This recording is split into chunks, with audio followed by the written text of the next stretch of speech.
And I felt myself going. I was in a great deal of pain. It was a very frightening experience. But I began to slip. I just sort of feel myself going. And I remember trying to hold on. I'll be okay, I'll be okay. And it got to the point where, you know, I just couldn't. And everything began to just become very quiet. And I can remember with every ounce of strength I had, I wanted to say goodbye to my wife. It was important to me. And I did. I remember just turning my head, looking at her and saying, I'm going to die. Goodbye, Joan. And I did. It was then that I experienced what we call a near-death experience. For me, there was nothing near about it. It was there. It was a total immersion in light, brightness, warmth, peace, security. I did not have an out-of-body experience. I did not see my body or anyone about me. I just immediately went into this beautiful, bright light. It's difficult to describe. Matter of fact, it's impossible to describe. Verbally, it cannot be expressed. It's something which becomes you, and you become it. I could say that I was peace. I was love.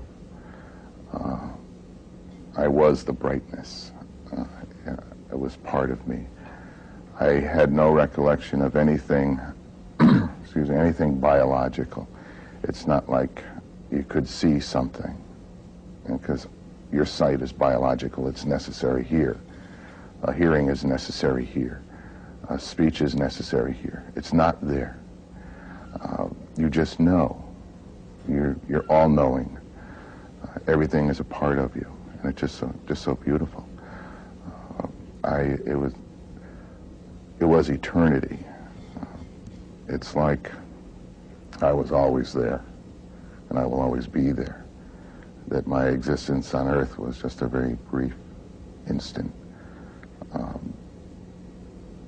It's a hard concept to understand, eternity, because when you compare it to time, time requires progression.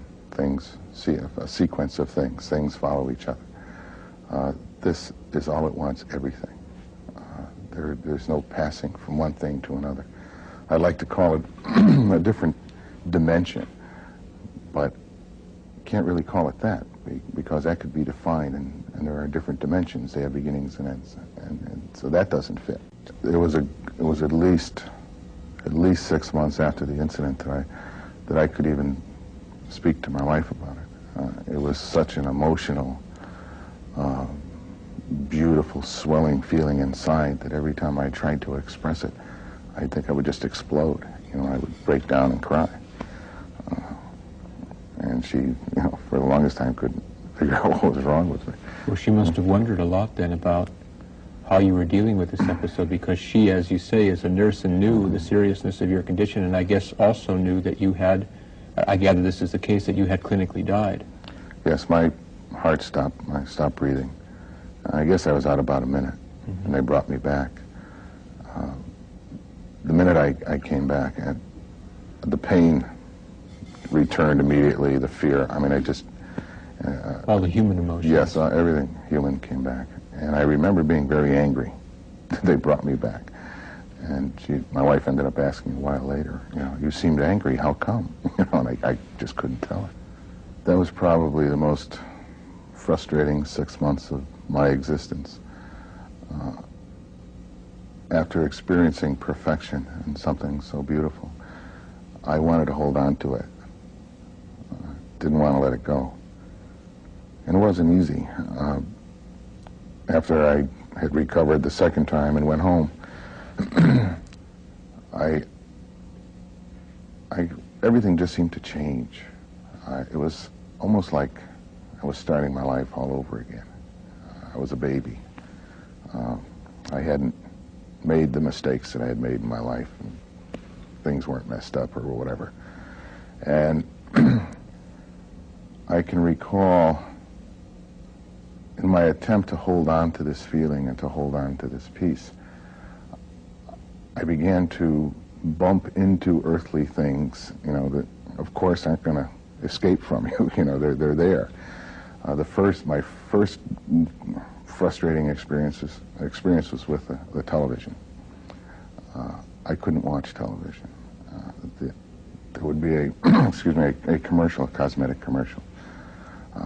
I couldn't. I'd have to turn it off because it was something false. It was unnecessary. It was fake. It just didn't belong. You know, it's insignificant. Any type of violence, if there was even a Western, an old Western movie, I'd have to turn it off because to me that was total ignorance. There was just no reason on earth to show people killing people. You know. That was frustrating, especially when the family's sitting down trying to watch television and Dad gets up and turns it off all the time. You know. So I finally just learned to go to my room. It got to the point where I had a great deal of time readjusting. And it was at that time, I have a very, very close friend who was a priest, we call him Father Bob, who sat down with me a few times and very understanding. He was a man that I know did not experience what I did, but he seemed to know. He knew what I was talking about. Very understanding. Perhaps the most important thing he did for me was to help me to readjust, to accept life, to understand that you are living, that, you know, that is there, it will come again, and that there is much more here, and that I was here for a reason. And it did help, you know. I'm back to watching television. I even like the boxing matches. Come a long way. I could stand the commercials, too. Right.